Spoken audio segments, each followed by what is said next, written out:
All right, Steve. So once you log in, you'll see a screen that looks pretty much like this. This is your agency account view, and you can see I've already created one sub account for Castle Rock. This is where you can click this button to create a new sub account. You just click that and fill out all this information. Most of it is self-explanatory. Um, Here, I just want to point out you need to make sure you select Booker, and then all this information I think will make sense. Booker username password would be the one that we would use to gain access, which we've already exchanged that via email. So I populated that in the other one. Time zone would be specific to that location.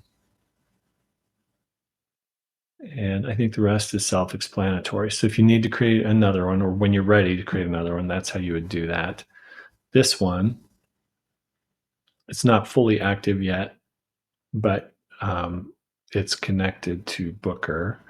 So for the calendar setup, this is where you would go.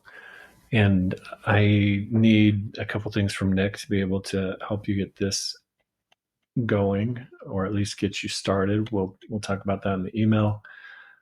And this is another section for configuring some things. The most important one would be right now setting membership assignments, and this is still populating, so you may not see anything yet, but you will see a drop down with all the pricing options or services or products that you have. You can probably ignore this other stuff right now, unless you're ready to do something with trials right away, and then we can talk through that.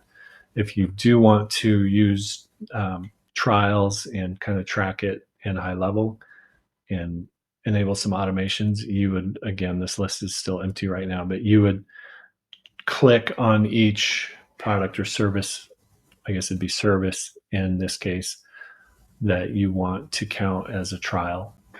And you can click and select multiple. And if any of those are purchased, then we know that's a trial, and that can activate a whole trial sequence in high level.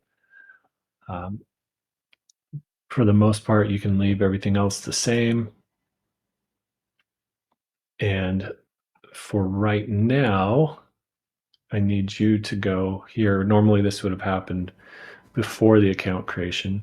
But if you could go into billing and add a payment method, just add a credit card, and then click subscribe now. I would appreciate that. And then it would be that same payment method you could use every time you add an account. You just need to click to subscribe that account to the existing payment method. And that should be that. That's the very bare bones basics, but I wanted to give you that to get you started.